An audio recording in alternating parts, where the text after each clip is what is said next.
Ying was a broke security guard with negative aura and no hose. However, everything changed when he saves a hot mage with the kiss of life, but accidentally absorbed her powers. Now, he gets stronger every time he gets freaky with her. It all started one terrible night while Yin was patrolling the rooftop, only to find a mysterious girl in the air. Mizu, who was busy activating Heavenly Tribulation, immediately got distracted, and as she looked at him, a lightning suddenly struck her, sending her back to the ground unconscious. Ying initially pretended not to see her, but changed his mind to try the infamous sea-purr he had seen in movies. He dipped his mouth in hers immediately, causing a glow that lit up into the sky, but just a few seconds later, Mizu opened her eyes to his ugly face and slapped him. He panicked and tried to explain it was all a misunderstanding, but she accused him of stealing her first kiss from her. She slapped him again and left in anger, hoping she would never see him again. Meanwhile, on her way back, she was glad that at least the idiot didn't see the Heavenly Tribulation or he could have died. But then, she suddenly experienced a shock and realized her power had been reduced. She wondered what had happened and thought she had to look into this. Meanwhile, that same night, Ian began to feel feverish as he slept, and a bright light shone in his room. The next day, he sat in a park wondering why he was feeling so refreshed today, and his eyesight had improved so he could now spot melons from 2 miles away.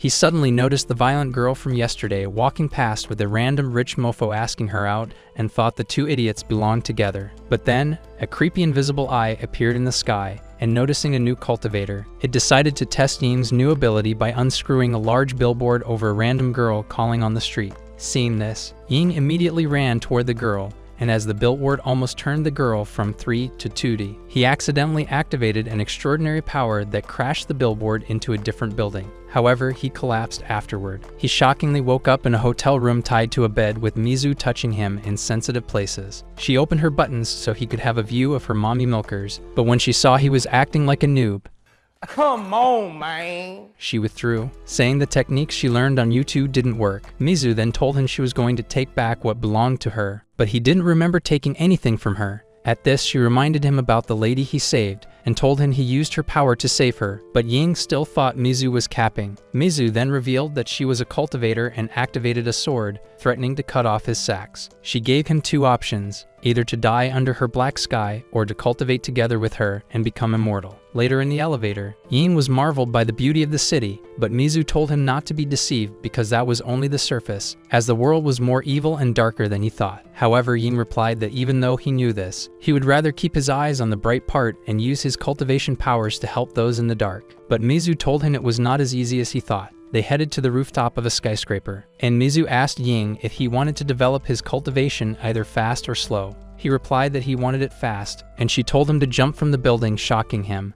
What? She explained that people usually got very powerful in the face of death, and since he didn't want to die, he could awaken his powers. However, Ying asked what if he failed, and she answered that there would only be news about a school's security hugging the ground the next day, but if he refused to jump, he would still end up dead anyway, since other cultivators would come after him. So he'd better give it a try. Ying, having no choice, thought this was her corny way of getting revenge, so he moved closer to the edge, still hesitant, but Mizu pushed him down. As he fell, he tried to enter the avatar state to summon the power he used in saving the girl earlier that day, but bro soon realized he was cooked, and he was really going to die. His eyes soon went dark, but just then, he saw Mizu coming for him, and hope filled his eyes again. However, she caught and told him she was going to die with him. He accepted his fate and hugged her tightly as they continued to fall. However, suddenly he grew wings and landed like a pro before taking off again, like he had been doing this for 15 years. Meanwhile, Mizu was already getting moist from his aura, but she suddenly grabbed him and brought him crashing to the ground, telling him not to get cocky because the cultivation world didn't show mercy to newbies. She asked him not to show off next time, or someone other than her would be there to send him to his maker. Meanwhile, in a different location, this master had sensed some power fluctuations and asked his subordinate to go check it out and test his strength. He then asked her to eliminate him if she found him to be weak. The next day, as Muzi and Ying walked through the street, the rich, jobless idiot was still waiting for Muzi to agree to go on a date with him, but Muzi told him she was too tired because she had just returned from a hotel with Ying. The idiot got jealous instantly and tried to beat Ying senseless, but Muzi stepped in with a slap to his disgusting face, telling him only she was allowed to beat her man. She then walked away with Yang walking behind her like a coward who just got defended. Later, Muzi found Yang gaming on an ancient phone and mocked him, saying she wasn't sure that he could even use WeChat. Bro replied that he was okay with the messaging feature, but realizing it was his broke side talking, she took it from him and handed him an iTelephone, instantly making him break down in tears. Afterward, he got curious and asked her why she didn't isekai him even though she was as powerful as others in the cultivation world she had warned him against. She replied that it was because he had sucked most of her energy spirit, and if she unalived him, it would be gone forever, unless they cultivated together. Then he asked if they could go down that night, Damn good deal. instantly making her chest beat faster. She immediately grabbed him and started running in any direction, because she couldn't wait till night as she was already dripping her pants. While she dragged him away, Ying realized that he was already falling for her. Meanwhile, the girl sent to test him, Yui, was on a rampage, feasting on blood like it was juice. The next morning, Yue hit the streets in search of the dude that had the spirit energy, and seeing that it might take some work to find who it was, she came up with an idea to upload her pictures on Tinder with the dancing seduction spell on them to attract guys to her. However, only ugly fatzos with no spirit energy were coming for her, and she beat up every last one of them in anger. Frustrated, she wondered why the real dude wasn't showing up, and thought maybe he belonged to the category of the rainbow community, so she decided to change the direction of her seduction. That night in the security guard's dorm, while Ying was doom-scrolling YouTube shorts, he suddenly noticed his senior, Lee, who happened to be in the category, stand up from his seat after chatting with a cute boy on his PC. Lee headed out in search of the cute boy like a sheep heading to its slaughter, and noticing the weird behavior he was exhibiting, Ying decided to follow him before he became the next victim of organ cropping. Lee headed toward Yue like a zombie, and seeing him, she immediately checked if he had any spirit energy, but she discovered that bro didn't even have any energy, not to mention spirit. So she turned to leave, but Lee pursued after her, causing her to deliver a Mike Tyson punch to his jaw, sending him into the air. Ying immediately activated his wings and saved him, amusing Yue because she had just found who he was looking for. Meanwhile, Lee switched his affection onto Ying and started craving his magnum, which freaked Ying out as he thought of Lee's tool destroying him. Yui removed the dancing seduction spell and Lee immediately regained his senses. However, Lee thought Ying had been trying to make a move on him, and he became shy, but Ying immediately excused himself before the fatso forced him on his fours. As he ran off, he was suddenly hit by Yui's seduction spell again, and he began acting like a zombie, craving her so much. He soon met her at the rooftop, and she immediately activated spirit restrictions around them to prevent their spirit energy from leaking out to other cultivators to detect. Ying acted so cringe that she punched him in the face and removed the spell instantly before she got tempted to eat his meat. Returning to his senses, Ying wondered what was going on and how he got to the rooftop in the first place. Yue then summoned a sword, intending to end him, making him realize what Mizu said was true. He tried to escape, but she caught him and threw him back to the ground, removing his pants in the process.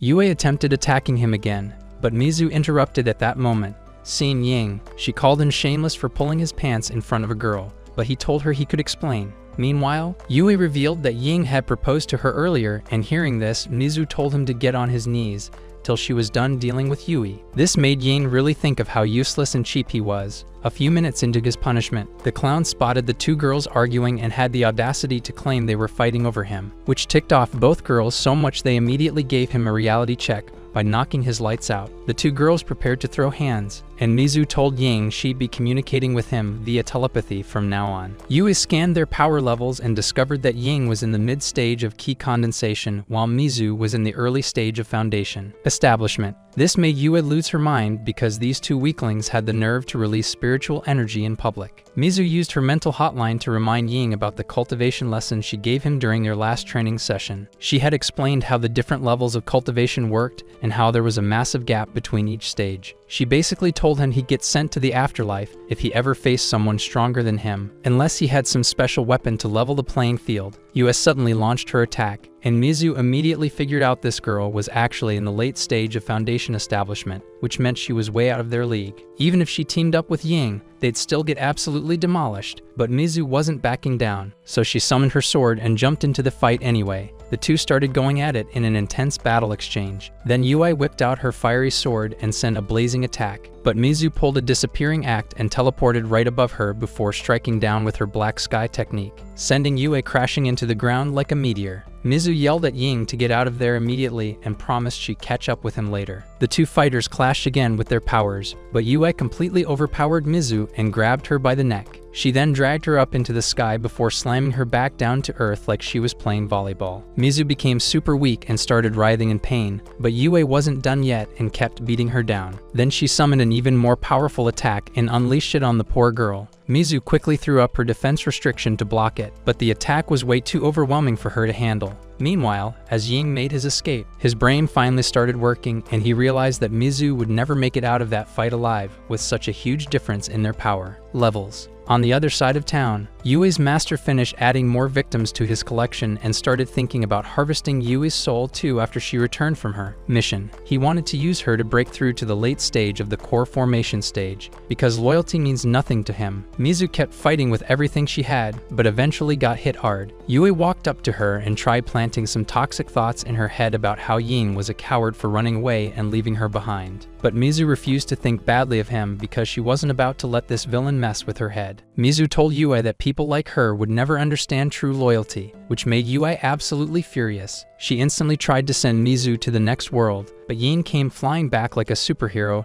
and took the hit instead. Mizu, who thought she was about to become a ghost, got completely shocked when she saw him return. She started crying and remembered her mom telling her when she was little that the man she'd marry someday would have to be someone who could comfort her, take care of her, and protect her from getting hurt. As the two lovebirds spent what they thought were their final moments hugging each other, Yue got so annoyed she kicked Yin away and knocked Mizu unconscious. He lost consciousness and woke up in another dimension where he met some guardian of the underworld who introduced himself as Chuanzi. This completely blew Ying's mind. Chuanzi summoned the black sky and showed off its power, which got Ying all excited because he recognized the weapon immediately. Chuanzi told him that his spirit energy came from the same source as his own, but he was surprised that Ying wasn't from the same bloodline. He then figured out that this guy must be the cultivation partner of one of his descendants. Ying remembered Mizu talking about her ancestor and wondered if this was the same person she mentioned. So he decided to drop her name and see how Chuanzi would react. He told Chuanzi he was Mizu's husband, which amused the old guardian as he realized this was indeed his descendant's cultivation partner. He then decided to give Ying a special gift to help boost his cultivation game. He summoned the Hun Tian beads and handed them over, explaining that he got them by chance hundreds of years ago and had left something inside that might help him out. Chuanzi then mentioned he was running low on spirit energy,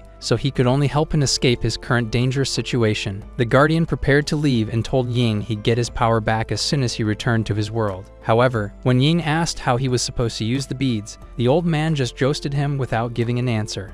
Later, while Mizu cried over his unconscious body like she was at a funeral, a bright beam of light suddenly shot from his body into the sky. Ying emerged from the light with a completely changed appearance, carrying Mizu in his arms, which absolutely shocked Yue and left her wondering what the heck just happened. She got completely shook by the insane spirit power radiating from him and how fast he was leveling up like he had cheat codes enabled. She started panicking, thinking she couldn't fight him at her current trash level and might actually get sent to the afterlife at this rate. She wondered if his power level was even higher than her master's, so she immediately activated her fire whip and launched an attack. But Ying destroyed it with just one word, which left her absolutely stunned, and she collapsed to the ground like a deflated balloon. Now that her magic weapon was completely wrecked, this girl decided the best solution was to jump off the roof since she had zero hope left. But Ying quickly leaped after her and saved her, which totally caught her off guard. He called her an idiot and told her it was just a fight and she didn't need to delete herself from existence over something so basic. He suggested she could just run away instead, which was way better than becoming a pancake on the pavement. As they returned to the rooftop, the ungrateful brat pushed him away and asked what a weakling like him knew about how cruel the world really was. She took off, and while Ying was worried about her mental state, Mizu told him not to waste his energy caring about it since everyone had their own baggage to deal with. She then pinched his ear and started interrogating him about the crazy power he just showed off. He tried to deceive her by saying it had always been his dream to act cool for once, but she wasn't buying his garbage explanation, so she bonked him on the head and started dragging him somewhere. Later in the hotel room, she asked him why his spirit power suddenly went through the roof, but he just spewed nonsense to avoid telling her what actually went down. She told him that his ability to absorb her spirit power was a complete mystery, but he kept playing dumb, so she decided it was time for some special interrogation techniques. She tied him to the bed and climbed on top of him, ready for some action. She told him this was the co-cultivation method from the Lee family and then planted a kiss on him. She told him not to freak out and explained that the co-cultivation method could balance yin and yang by letting their spirit power flow through both their bodies, after which they could get down to business. Ying entered another dimension and surprisingly found the scene familiar. Their spirit powers merged together, and he suddenly started seeing the deep memories hidden inside her mind. He woke up in some strange field, apparently inside Mizu's memory, and looked around wondering where she was. Then he spotted a locked door and walked over to check it out. As soon as he touched it, light started shining from it and it opened instantly to another place where he saw a drop of blood falling from a flower. He stared in confusion, wondering what was happening, when young Mizu suddenly appeared wearing a sad expression. She started drawing his clothes without saying a single word. Then a black hole opened beneath them, and they both fell into it. Meanwhile, Mizu was also exploring Ying's memory, heading toward the sea of his consciousness. She planned to get closer so she could use their spirit energy to detect which parts came from the same origin. However, when she got closer, she felt an overwhelming surge from a magic weapon, which she confirmed was actually alive, completely shocking her. She immediately got sucked into another tragic scene that she had experienced before. She saw people lying dead on the floor and then spotted her nemesis, which scared her as he approached to send her to the next world too. Ying woke up from his short nap in the middle of a burning house and immediately heard someone calling for help. He quickly rushed there and was shocked to see some strange man standing on top of a building. As he wondered who this creep was, a wounded woman kept crying for help, but the strange guy approached and eliminated her before Ying could do anything to save her. They both snapped back to reality, and Mizu started sobbing while Ying thought about her painful past, which made him determined to protect her no matter what. A few moments later, Mizu told him that her family had 34 descendants in modern civilization, but all of them except her were isekai that night because of their family treasure called Black Sky. She added that she would get revenge someday as long as she kept holding on to the treasure. Ying asked her what the guy's cultivation level was and suggested they could team up to defeat him, but she told him that wouldn't be easy because he had reached the early stage of nascent soul, making him the highest cultivation level patriarch who also had 6 other elders with him at the independent soul level. If they faced him now, he would turn and use them for dinner. Hearing this, Ying reassured her he would help her defeat this villain. She then gave him a quick peck on his cheek, and he turned red in embarrassment. He decided to spill the beans about his spirit energy, which he had been hiding from her, but she told him not to worry about it since she didn't detect any secrets in his consciousness earlier, but instead felt a warmth she hadn't experienced in a long time. She soon told him to get going, which shocked this idiot who already thought he was about to get lucky that night. On his way back to his duty post, he discovered that the Hun Tian beads he got from Chuanzi were missing, making him panic about how he was going to survive in this modern cultivation world without any power-ups. However, when he got back to his room, he was stunned to see Yui lying on his bed in a lingerie, waiting for him like it was her turn that night. She told him she needed a favor from him, but the way she was dressed wasn't helping Ying keep his thoughts pure. She explained that she didn't have anywhere else to crash and asked if she could sleep in his bed, which made him wonder where the heck he was supposed to sleep then. Lee immediately jumped at the opportunity and offered to share his bed with Ying, but dude would rather sleep on the cold hard floor than have his backside damaged from impact. The next day, a whole parade of unattractive guys who had fallen under some dancing seduction spell lined up in front of Yue to ask her out, but she was getting frustrated that she only seemed to attract total losers. Another ugly suitor arrived in his car and almost ran over one of the other guys. This fool spotted Mizu approaching and immediately started acting like a lovesick puppy, asking her out on a date, but Mizu shut him down hard, telling him he was too ugly and would need to prove he could take care of her and protect her for the rest of his life if he wanted to qualify as boyfriend material. She then suggested that Yue would be perfect for him instead, but Yue also rejected the idea, saying she didn't want some weak spoiled brat who couldn't protect her either. One of the ugly suitors volunteered himself as the perfect candidate, but Yue gave him a knockout punch and pointed directly at Ying, declaring that he was the one she wanted. Ying became super embarrassed thinking about the complicated mess his love life had become, and as he walked over to Mizu, she told him she had been thinking about going to watch a movie with him. Yue immediately pressed herself against him and said she also wanted to watch a movie with him, which made Mizu absolutely furious. The two girls started fighting over him like he was the last piece of cake at a birthday party, and all the other guys around them began spitting blood from pure jealousy. Later at the cinema, the two girls completely ignored the movie they had paid to see and spent the entire time bickering over who got to have a feel of Ying. The two creeps even ended up kissing themselves while trying to peck him. The next day, Yang was carrying a gift for Mizu, hoping to smooth things over after the misunderstanding about his relationship with Yue. However, on his way to meet her, Zhao intercepted him with a bunch of equally ugly cronies, planning to beat him up for stealing his crush away from him. The thugs asked if he knew he had offended someone important, but Yang played dumb and pretended he had no idea what they were talking about. They immediately tried to jump him, but he managed to trick them and attempted to escape. Unfortunately, Zhao's butler tricked him up and made him fall flat on his face. The men chased after him like a pack of wild dogs, but before they could catch him, Yue and Mizu spotted the situation from a distance and quickly rushed to his rescue, delivering a beatdown to all the attackers. Afterward, Yang presented his gift to Mizu with nervous excitement, but when she opened it to see what was inside, she realized he was really just completely clueless. He told her he was inexperienced since this was his first time giving a girl a present, and he had figured that all girls would love receiving chickens as gifts. Mizu became disappointed in his complete lack of common sense, and he started begging her for forgiveness while offering to get her another ridiculous gift. Meanwhile, Yue watched how the two of them were interacting with each other,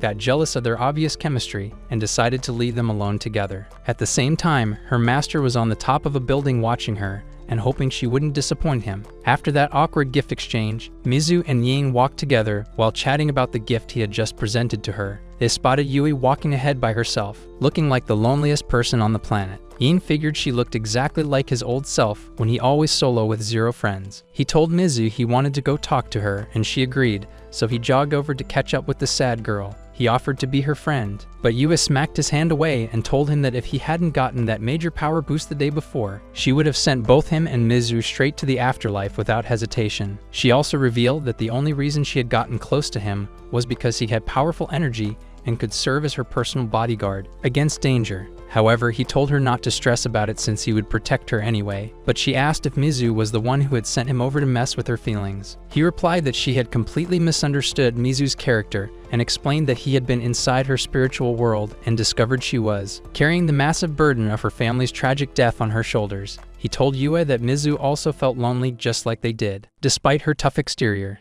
Yue admitted she had thought Mizu was just some arrogant wealthy princess who looked down on everyone, but he explained that Mizu was only putting up a strong front in public, and he was literally the only person she could actually depend on for support. Yue realized this was why he was so desperately committed to protecting Mizu at all costs, and he promised her he would do his best to protect her too because they were genuine friends now. However, she got all flustered by his kindness and ran off like a scared rabbit, while Mizu tapped Yang on the shoulder and warned him not to comfort Yue too much or she would get seriously jealous. Later that night, some random couple started getting busy in a romantic situation, but Yue's boss suddenly appeared. He told them to cut out their activities immediately, and when the guy tried to defend his girlfriend, the old psycho just lifted him up and snapped his neck. He then activated his evil powers while reasoning that the fruit he had been carefully nurturing for years, Yue, was now fully matured and ready for harvest. Following this gruesome scene, he dragged the two dead lovers to his secret hideout, and Yue came to meet him there while desperately thinking of an escape plan so she wouldn't become her master's next snack. He asked her about the mission he had given her, and she apologized for failing, explaining that Yang had gotten incredibly more powerful during their fight, so much so that she couldn't eliminate him even if she tried her hardest. He told her it was perfectly fine and revealed that he had reached another breakthrough point since he had absorbed the blood of the two lovers he had just eliminated. In 10 days, he would delete both Yang and Mizu from existence completely, after which he would absorb their blood and level up to the late stage of core formation. He then instructed Yue to keep them distracted and prevent them from discovering his existence.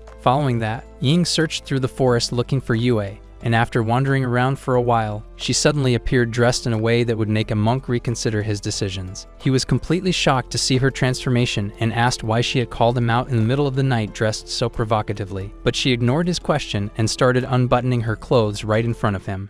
Nice. Yang became super nervous and quickly covered his face while still leaving a tiny opening to peek at her. She asked him if he would like to clap, but he was too embarrassed to say yes and told her he couldn't betray Mizu like that, even though he was clearly tempted. She got angry at his rejection and immediately summoned her magic weapon, then started attacking him with deadly strikes, but he dodged all her moves. She challenged him to use his spirit energy to fight back properly, but he refused, saying he couldn't battle his friend no matter what, and she warned him he would die if he kept being so stubborn. She soon tried to stab him like she had attempted before, but he didn't fight back or try to resist the attack, which broke her down into tears as she beat him for not using his spirit energy to defend himself. She demanded to know why he wouldn't fight her, and he gently patted her head while explaining that his spirit energy was meant for protecting her, not hurting her. Mizu found them in this sus position and threatened to cut off his dangles for cheating on her, so they quickly separated like they had been caught red-handed. Yue then told them that even if she didn't eliminate them herself, her master would eventually finish the job anyway,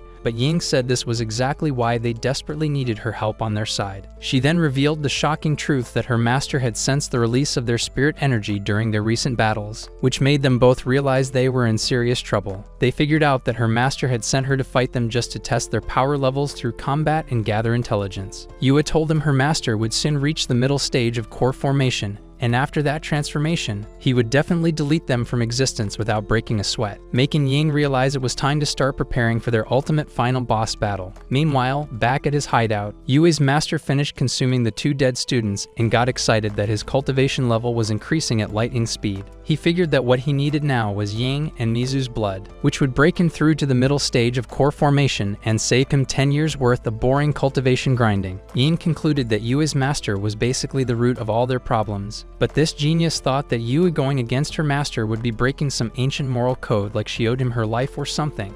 However, Mizu dropped some reality and told him that teacher-student relationships were dead in this backstabbing cultivation world where everyone was busy, plotting each other's downfall behind fake smiles. Ying then asked Yue if she had been stuck with this master since she was young, and she decided to spill her tragic backstory. Way back in the day, she lived in some tiny village where her parents treated her like their precious little princess. The problem was that she had 0 friends because all the other Yunjins kept calling her a monster and bullying her non-stop. After she finished handing out free reality checks to these bullies for stepping on her last nerve, even though she tried her best to keep her temper in check, she would escape to this cave to hang out with her only friend, a snake spirit. She spent her time feeding this slithery buddy and nursing her back to health from whatever injuries she had. Yue kept wishing her snake bestie would level up into human form so they could actually chat and she could show everyone how loyal her friend was. She thought they would be ride or die friends forever, but life had other plans that would rip them apart. One day, while heading to the cave for her usual snake hangout session, she walked past some fortune teller who was busy scamming a crowd of clueless people with his fake predictions. This old fraud suddenly spotted her walking by and tried to stop her, but she zoomed past him because she had 0 interest in his nonsense. However, as she kept walking, the old man started yapping about how she had some special body and offering to teach her the way of Tao. But Yue couldn't care less about his sales pitch and only thought about the food she needed to bring to her friend. The geezer kept running his mouth and suddenly warned her to stay away from that monster she called the friend, which made her freeze up. He added that this creature would be the reason she would lose everything she held dear if she didn't cut ties immediately. But Yue ran off because she wasn't trying to hear any of his doom and gloom predictions. She rushed to the cave and found blood splashed everywhere. She became horrified and immediately started sprinting back to town. She tripped and face-planted hard, but when she looked up, she got the shock of her lifetime as she saw her entire city looking like a barbecue gone horribly wrong. The snake spirit was apparently having a field day, sending everyone on express trips to the afterlife without any discrimination. Yue returned to her burning city in pure terror and started searching for her parents among the pile of bodies scattered everywhere. She soon discovered that her parents had also received their one-way tickets to the great beyond, and she broke down crying like her world had just ended. She suddenly spotted the fortune teller lying there all beaten up and barely breathing, so she rushed over to him. He revealed that the snake spirit had escaped into the forest and croaked while trying to tell her to go after the monster. Yue kept bawling her eyes out, blaming herself for being responsible for everyone getting deleted from existence. She grabbed a metal rod and headed straight for the forest to hunt down the snake spirit. But when she reached the cave, some random dude appeared and called her an idiot for trying to take on the snake spirit solo like some kind of action hero. He apologized for not stopping the monster from turning her village into a graveyard and told her she needed to stay alive since she was literally the only person left from her hometown.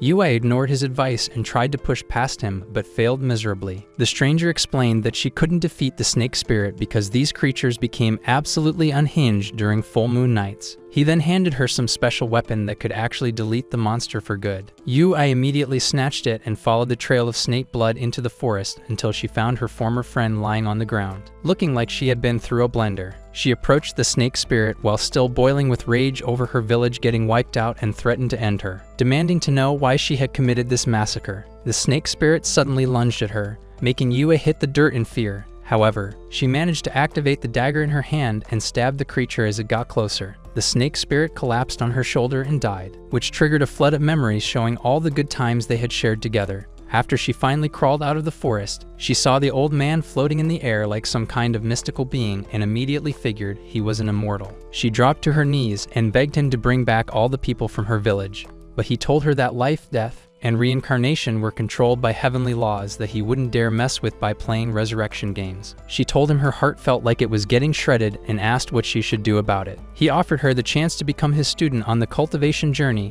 promising it would numb her heart so she wouldn't feel any more pain. She was stunned and immediately agreed to become his apprentice. After that, he became her master and she followed him down the cultivation path. But one day during training, she made a shocking discovery that he was using some twisted blood-drinking techniques to boost his cultivation level. His whole vibe toward her changed from mentor to predator, and he started looking at her like she was his next meal instead of his student. Back in the present, Ying was completely blown away by this story, and she explained that this type of evil technique could drain normal people's blood to increase cultivation power. When it came to consuming a cultivator's blood, it could make him break through to higher levels. Basically, cultivator blood was like premium energy drinks for his twisted training method. Mizu then realized that if Yui's master defeated them and drank their blood, he would break through to late-stage core formation level, which made them all panic about their current situation. Mizu declared that they were completely cooked even with their artificial weapons, but Yui told them they needed to move fast because if they sat around twiddling their thumbs, her master would finish his evil blood-drinking technique and steal their spirit energy by force.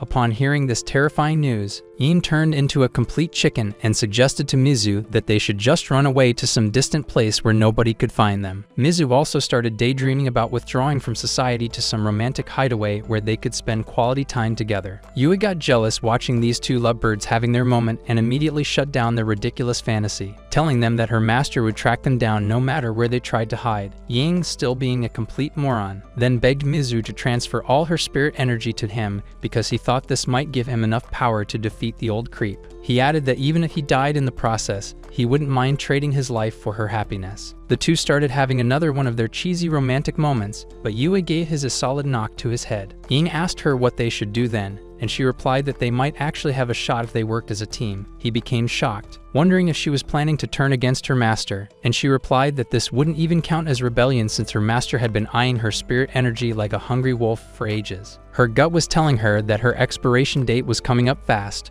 She pleaded that she didn't want to just accept death lying down, saying they still had a fighting chance as long as they worked together. Mizu warned him not to trust this proposal because it might be a trap, but Yui explained that her master's talent was pretty trash, and she had no clue why. However, her master finally managed to reach core formation stage after years of stealing other people's blood. She added that she had spent half her training time just to reach foundation establishment stage, but if her master kept speedrunning his cultivation by draining others, she would be pushing up daisies before she ever reached core formation. Ying asked if their teamwork would actually give them a chance to beat this guy, and she replied that they might still have hope since her master hadn't completed his evil technique yet. If not, they could only pray to their souls don't perish in fire. She further explained that they needed to launch a surprise attack while his guard was down, but Mizu objected that even if all three of them ganged up on him, they were still just a bunch of weaklings compared to his power level. However, Yui revealed that his blood-drinking technique had a major weakness, and if they could lure him into their trap, there might be a chance to take him down.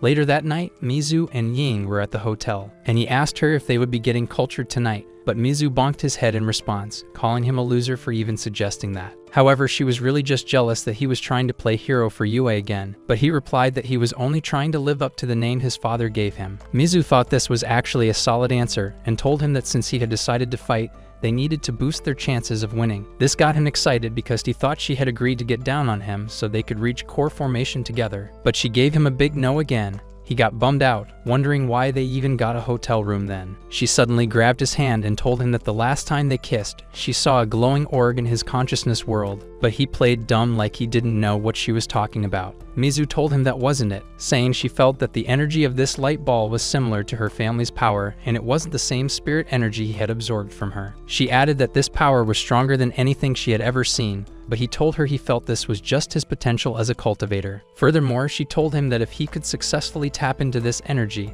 they might actually be able to defeat the old dude they were up against. He asked her how he could unleash this power, and she explained that it might work like an artificial or spirit weapon, so he would need to use his blood to activate it and form a contract with the power. Upon hearing this, Ying became pumped that they might have a shot at winning, but Mizu dropped some bad news, saying it was pretty risky releasing a weapon spirit because it might take over his body completely. This scared the living daylights out of Ying, but he agreed to release the weapon spirit anyway since this was the best option out of all their terrible choices, and Mizu immediately sliced his palm with her magic weapon as she summoned the spirit. The spirit materialized, and Ying offered it his blood to form the contract. Then a gorgeous lady spirit appeared which Mizu sensed had an incredibly high cultivation level, and Ying got excited thinking they didn't need to fear the old creep anymore. However, the weapon spirit burst his bubble when she told him that he needed to be at ascendant soul level to unleash her full power. She further said that he was too weak to keep her summoned for long, more like a one-minute man of cultivation, and she vanished just to really drive home her point. Mizu told him that his cultivation level couldn't even use a tiny fraction of its true strength, and the loser suggested that they get naughty to boost his power,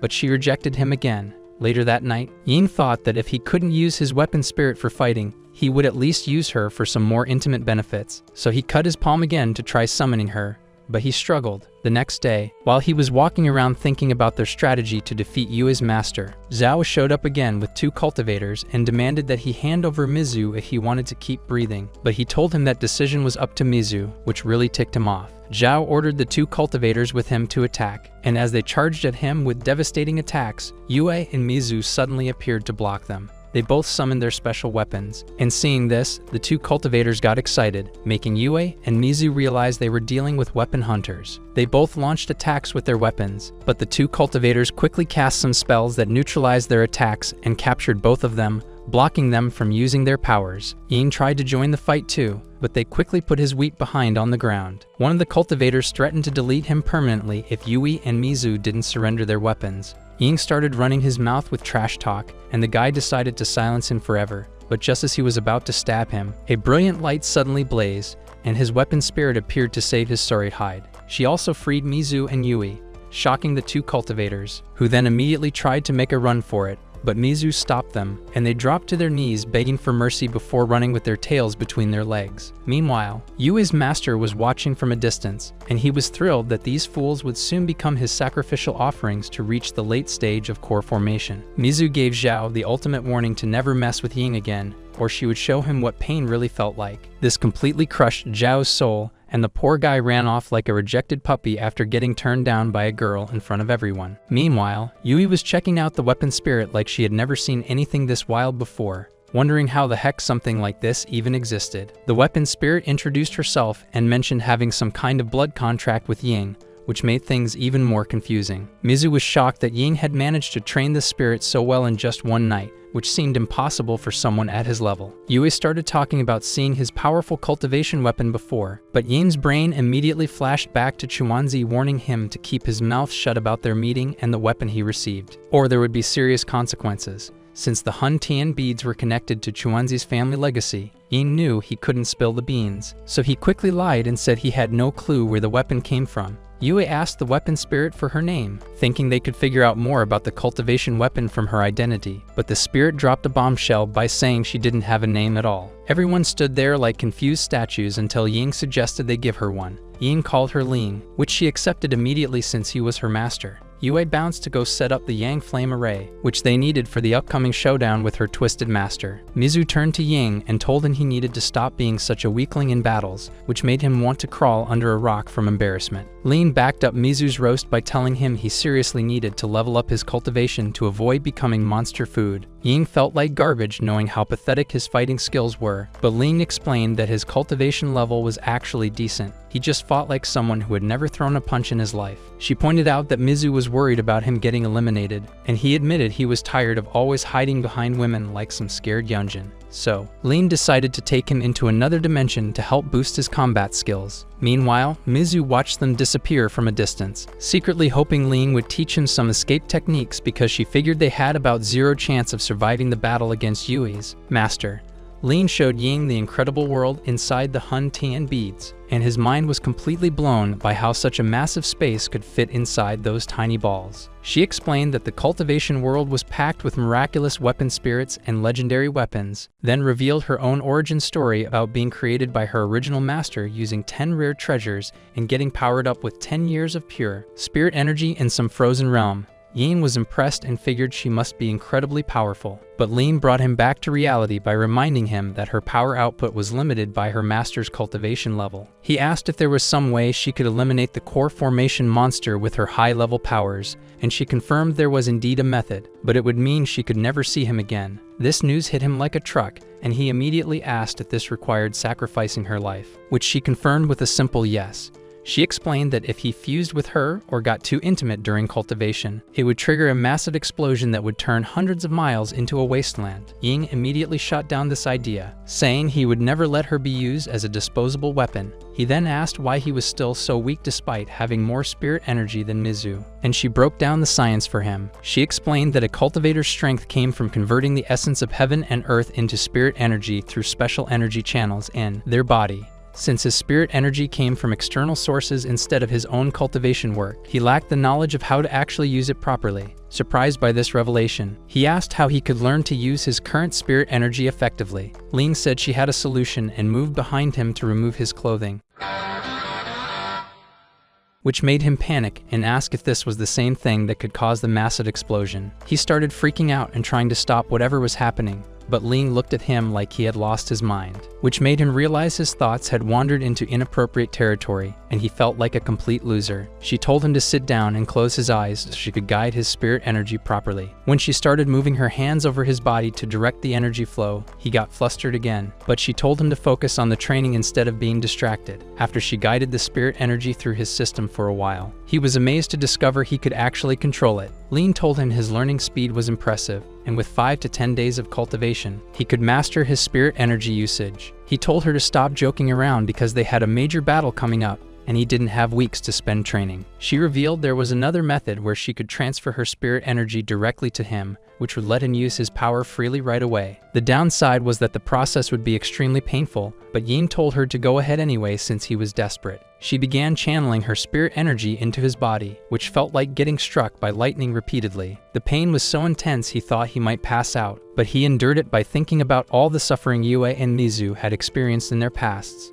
The agony became almost unbearable, but finally the spirit energy transfer was completed and they both stood up, just when they thought they could catch their breath. A tree spirit that had been spying on them the whole time suddenly launched a surprise attack. Ian tried to block the tree spirit's attack, but accidentally blasted it into oblivion with a power surge from his hand, which left him staring at his own palm like he couldn't believe what just happened. Lin explained that he could now use the spirit energy transfer technique he just experienced to perform low-level cultivation arts that he had already learned. Hearing this, he quickly tested out his new abilities and was amazed when they actually worked properly. Lin congratulated him for finally figuring out how to use spirit energy like a real cultivator instead of a complete amateur. He asked her why there had been a tree spirit lurking around in the first place, and she admitted she didn't know all the secrets of the Hun Tian beads, even though she had been living there for ages. All she could tell him was that the place was packed with spirit energy that was way more concentrated than anything in the outside world, which explained why random creatures kept showing up.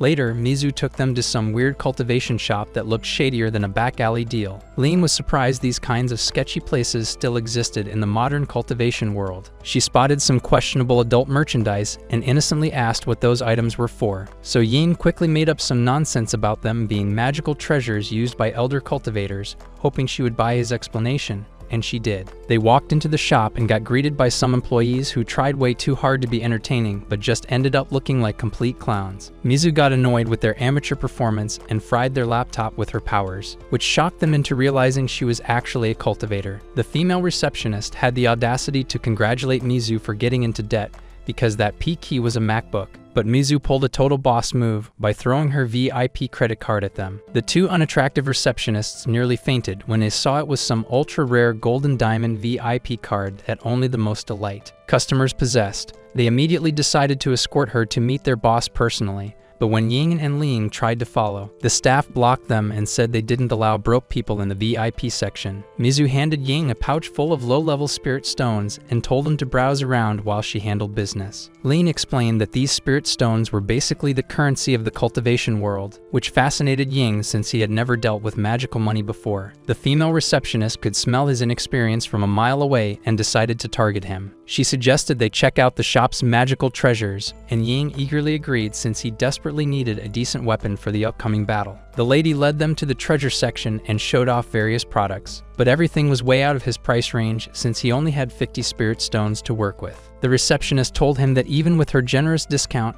the cheapest item in the shop still cost 300 spirit stones. Yin got discouraged and said he would rather keep his money instead of spending it on overpriced junk, but the receptionist wasn't about to let a potential customer walk away with unspent cash. She told him they could offer him a chance to win high-value items through their special program, which immediately caught his attention like a fish seeing bait. She suggested they play a gambling game where he could either win valuable magical treasures or completely worthless garbage with just a small investment. Ying asked Ling if he should participate, and she gave him the green light, so he followed the receptionist to check out the prize selection.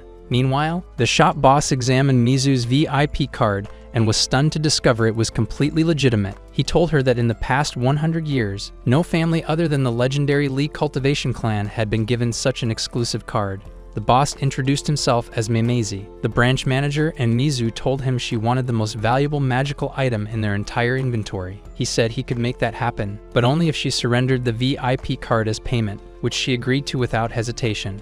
As Meimeizi went to retrieve the item, the ugly male receptionist questioned whether this was a smart business decision. Meimeizi brushed off his concerns, explaining that the item was basically useless anyway since it could only protect users from attacks below the nascent soul level, which made it outdated garbage in today's cultivation scene. Back in the gambling section, the female receptionist showed Ying and Ling a collection of sealed boxes containing hidden valuable treasures. Ling told him she could easily break through the magical seals, so picking the best treasure wouldn't be a problem with her assistance. Ying got excited and wandered around trying to decide which box looked the most promising. When he asked for her opinion, Ling selected one that looked completely ordinary and unremarkable compared to the others. When they opened the box, they found nothing but a rusty old dagger called the Soul of the Dragon Blood, which made the female receptionist internally celebrate because she thought they had picked the worst possible prize. Yin tested the weapon expecting to unleash some hidden power, but it just felt like a regular piece of junk that belonged in a garbage bin. After they left the gambling area,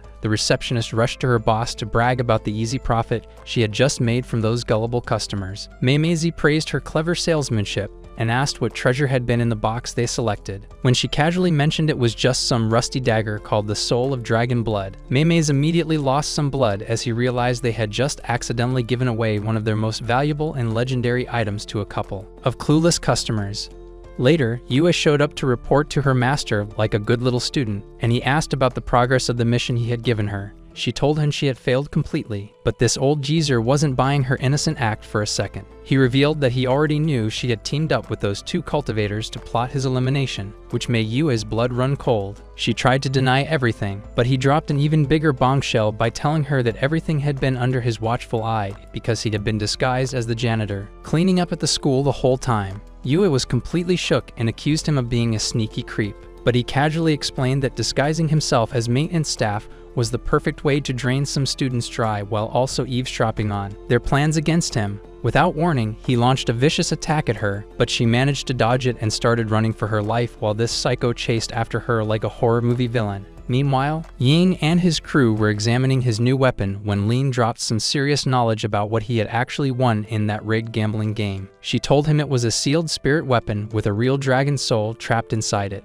which made his rusty dagger suddenly seem way more interesting. She explained that according to legend, some senior cultivator had eliminated a red dragon that was terrorizing the world and sealed its soul into this very dagger. She added that the red dragon blood coating on the blade was extremely corrosive and could melt through almost anything. Ying and Mizu were amazed that Ling knew the complete history of this random weapon, and she told them she had been around for ages, so she had heard all kinds of ancient stories. She then revealed the ultimate plot twist.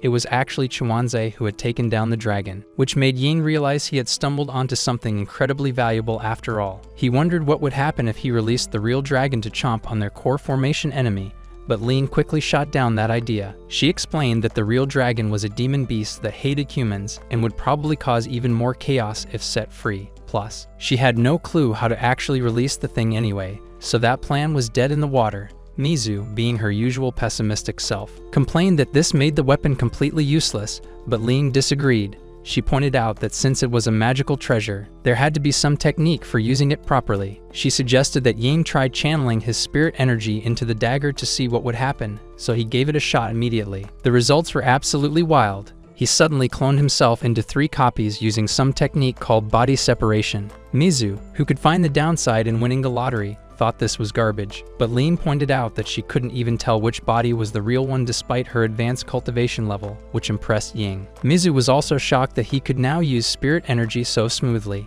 and he gave all the credit to Ling for not giving up on his hopeless case. Suddenly, Ying received an urgent telepathic message from Yue warning him that her master planned to eliminate them all and telling him to meet at their predetermined location. He immediately informed Mizu and prepared to leave, but she got scared and asked if he really wanted to go through with this self-isekai mission. When he confirmed he was committed, she handed him the protective pendant she had bought at the sketchy cultivation shop and made him promise to stay alive no matter what happened. They all rushed out together, with Ying determined to protect Mizu at all costs. The evil master continued hunting Yue down like a bloodhound, and he revealed that this had been his master plan all along since the day he took her as his student. He had always intended to eventually eliminate her so he could break through to the late stage of core formation, which made Yue absolutely furious at being played for such a long time. Meanwhile, Mizu told Ying that they weren't nearly strong enough to defeat their enemy and suggested they try to figure out how to use the array formation since that was their only hope of winning. However, Ying's gut was telling him something was seriously wrong with this whole situation. Even though he couldn't put his finger on what exactly fell off, the evil cultivator finally cornered Yue as she ran out of places to escape. And since she had nowhere left to run, she decided to fight him with everything she had. But this arrogant noob told her she had absolutely zero chance of victory against someone at his level. He launched an attack at her, but Ying swooped in with a perfectly timed counterattack that saved her from getting eliminated. The evil cultivator noticed that Ying was using body separation technique, but he didn't seem impressed at all and unleashed a devastating attack called Bloody Palm that targeted all 3 of them. Yue and Mizu quickly stepped forward to defend against it, but they still got roughed up pretty badly. Ying attacked with his clones while Yue and Mizu followed up with their own special moves, but the old monster blocked everything they threw at him. Yue realized that his defense was too strong and they needed to find some weakness they could exploit, so they decided to coordinate their attacks. But this twisted geezer was having the time of his life watching their desperate attempts, taunting them about how clueless they were regarding the true power of core formation level cultivation. He soon overpowered them completely, which made Ying think about using the real dragon blood on his dagger as a last resort. He charged at the enemy with a direct punch attack, but at the exact moment their attacks collided,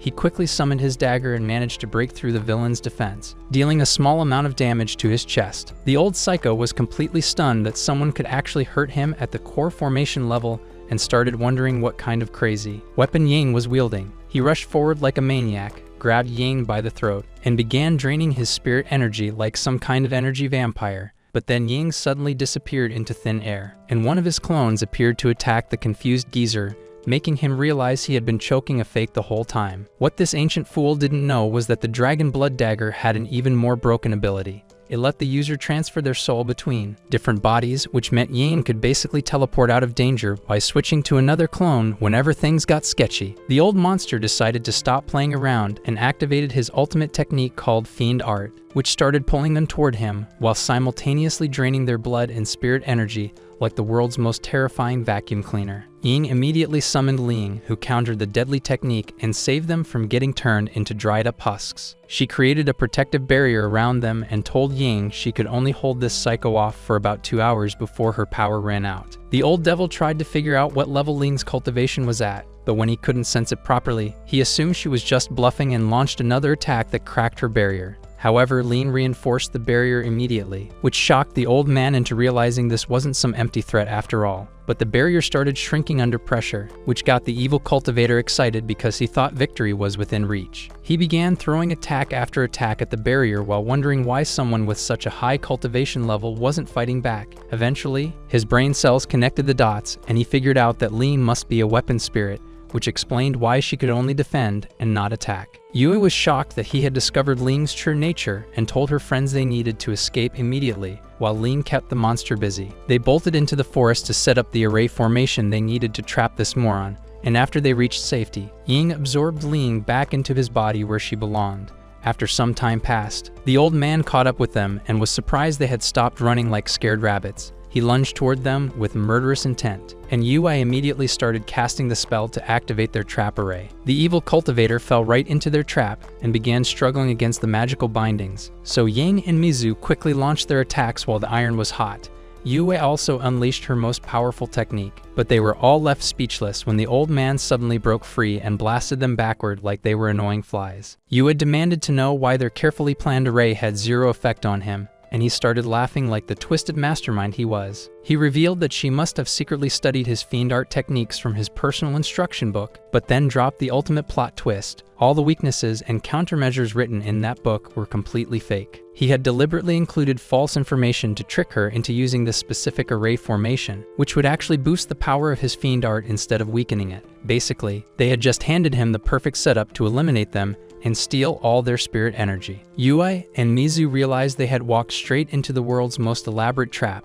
and were now completely doomed, so they started running for their lives again, while the old devil tried to stop their escape. Ying summoned Ling once more to block his path and give his friends a chance to get away. The evil cultivator watched his prey fleeing and started thinking of ways to stop them from escaping his grasp. Suddenly, he called out to Yue and began talking about the massacre that had destroyed her village years ago, which made her freeze in her tracks like she had been struck by lightning. He started telling the most twisted backstory ever, explaining that 20 years ago, he had been tracking the snake spirit to her village because he wanted to get his hands on the creature's core. But he never expected to stumble upon a Yunjin who had already reached the late stage of ki condensation, which was absolutely insane for someone that young. He discovered that Yue had a special body that could cultivate automatically since birth, which he saw as the ultimate jackpot for fixing his own terrible cultivation talent. This sick freak disguised himself as the fortune teller and tried to convince little Yue to come with him, but when she refused, he came up with the most evil plan imaginable. He decided to massacre her entire village while disguised as the snake spirit, and he even used some magical herb that could make the snake spirit go completely berserk. The innocent little girl thought her best friend had eliminated everyone she loved and begged him for help getting revenge, which gave him the perfect opportunity to manipulate her into following him and training under his twisted guidance. The old psycho then revealed the final gut punch. Not only had he successfully tricked Yue into becoming his student, but he had also obtained the snake spirit's core during all that chaos. Hearing this broke Yue's heart completely, and she started crying as she thought about how her only friend had been used as a weapon against her own family. The rage and betrayal hit her like a freight train, and she summoned Li Fire as she charged back toward this monster who had destroyed her entire life. Yin followed right behind her as backup, and when Yue approached the old devil with a furious attack, he blocked her assault with a powerful barrier like it was nothing. But while this arrogant geezer was focused on Yue, Ying appeared out of nowhere and stabbed him with the soul of the real dragon blood, which actually managed to pierce through his defenses. The old man became absolutely livid and activated some insane controlling art technique that started messing with the weather itself. Meanwhile, up in the sky, Zhao was cruising in his private jet with his butler when sudden turbulence hit the aircraft and doomed it for a crash landing. The pilot immediately grabbed a parachute and bailed on everyone else, leaving Zhao and his butler to figure out their own survival plan. Another passenger who clearly didn't care about Zhao's well-being snatched the second parachute and tried to save himself, but the loyal butler stopped him and insisted that his master had to escape first. But honestly, who really cared about saving Zhao anyway? The selfish passenger wrestled with the butler over the parachute, which unfortunately tore the thing apart and sent the guy plummeting to his doom faster than the plane itself would have crashed. The butler spotted one last parachute and grabbed his master while desperately reaching for the emergency equipment that was about to fall out of the plane. Meanwhile, Mizu had come up with her own crazy plan and flew up into the sky to mount the crashing aircraft before activating her ultimate technique called Heaven's Punishment. She directed the entire plane toward the old devil like a guided missile, and when he saw this incoming disaster, he was shocked but also grateful that Mizu was only at Foundation Establishment level, or he would have had to run for his life. As Mizu approached with her airplane projectile, the old devil immediately started absorbing the thunder energy from Heaven's Punishment to help him break through to the late stage of core formation. This was followed by a massive explosion from the plane crash that lit up the entire battlefield, and Mizu began deflecting lightning attacks that the old monster was throwing at her. The evil cultivator gathered a powerful lightning bolt in his hand and hurled it at Mizu, which knocked her out of the sky. Ian quickly ran to rescue her, but as he caught her in his arms, the old man unleashed another devastating lightning attack at them. However, the protective pendant that Mizu had given him earlier suddenly activated and saved them both from getting fried. But this relentless geezer wasn't about to give up, so he prepared to launch yet another attack. As the old devil approached them for the finishing blow, Yin combined his powers with Mizu's cultivation and unleashed a joint technique called Heaven's Punishment Girlfriend, which instantly sliced off one of the monster's arms and proved that teamwork really could overcome evil. The old psycho became even more enraged and immediately unleashed his most devastating attack called Blood Absorption, which started draining their blood and spirit energy at the same time like some kind of demonic vacuum cleaner. Yin appeared to try reducing the effect of this deadly technique, but she couldn't hold out for long since Yin was losing spirit energy faster than water draining from a bathtub. Yin realized that since Lin's power came directly from his own energy, if this monster kept absorbing his cultivation, she would also get weakened. So he commanded her to retreat back to the Hun Tian beads while he dealt with the situation alone. He charged toward the old man while summoning his dagger, but the evil cultivator immediately activated his controlling art technique to steal control of the weapon and turn it against its own master. Yin felt his blood burning inside his veins and remembered that the real dragon blood coating on the knife could corrode anything it touched, including his own body. The old geezer continued draining their life force and suddenly grabbed Mizu with his energy, pulling her toward him like a rag doll. She soon lost consciousness after having too much spirit energy drained from her body. And seeing this made Yin absolutely lose his mind with fury. He charged at the monster with a desperate attack, but the old man easily swatted him away like an annoying insect. Meanwhile, Yui was having hallucinations about her snake spirit friend and beating herself up for being too weak to get the revenge she had wanted for so many years. Ying saw Mizu lying motionless on the ground and immediately grabbed his dagger again. But this time something different happened. He transformed as his anger reached its absolute peak. He deliberately cut his own arms with the corrupted blade and flung the dagger high into the air, then taunted the old man to absorb all the blood he wanted. However, his blood passed through the floating dagger first, which caused it to become corroded before the evil cultivator unknowingly absorbed the poisoned life force into his own body. The old monster immediately started feeling a burning sensation spreading through his insides, and his face began melting away like acid was eating through his skin, which completely shocked him. This horrific reaction stopped the blood absorption technique, and Yui immediately launched another attack at him, but he still had enough strength left to deflect her assault and kick her away like a soccer ball. He tried to attack Ying next, but our hero blocked the strike and immediately rushed forward at full speed. The old man's body was rapidly corroding from the poisoned blood, so he quickly activated some earth manipulation technique and rained multiple attacks down on Ying. But nothing could stop him now. He broke through every defense and charged forward with unstoppable momentum before piercing the dagger straight through the monster's chest. The evil cultivator began burning from the inside out, and with his dying breath, he declared that his fellow senior apprentice would come to avenge his death. He also placed a curse on Ying, saying he would live in constant fear for the rest of his life, but Ying figured this was just the desperate rambling of a defeated villain. It became overjoyed that she had finally gotten revenge for her friend and family after all these years of suffering. Ying walked over to Mizu's unconscious body and suddenly called out to some unknown elder, who was surprised that his presence had been detected. Ying explained that he had felt someone watching them ever since Mizu entered his consciousness and made contact with the Hun Tian beads. The mysterious elder asked why he was revealing himself now, and Ying said he wanted help saving Mizu's life. When the elder questioned why he should provide assistance, Ying bowed deeply and promised to do anything that was demanded of him. The elder then revealed that he had been keeping an eye on Ying specifically to get his hands on the Hun Tian beads. So Ying immediately summoned the precious artifact and offered it up without hesitation. But the unknown elder explained that he couldn't take the beads from this location because he existed in a different dimensional space. Instead, he proposed making a 3-year agreement where Ying would have to bring the Hun Tian beads to him personally. When Ying asked for the name of this mysterious place, the elder said that revealing it was forbidden by the highest rules of that realm, and he would need to discover the answers himself. Ying then asked what would happen if he failed to meet the terms of this agreement, and the elder coldly told him that Mizu's life would be forfeit, which sent chills down his spine. Later, after Mizu had recovered from her injuries, she took him to a peaceful garden where she used to spend quality time with her mother. In that beautiful setting, he promised to protect her and prevent anything terrible from ever happening to her again. And after hearing his heartfelt vow, Mizu decided it was finally time to reclaim her real first kiss from him. If you have reached this far, comment RIP Mizu to confuse the fake fans, give this video a like, subscribe to this channel, and turn on the notification bell. See you on the next one. Bye.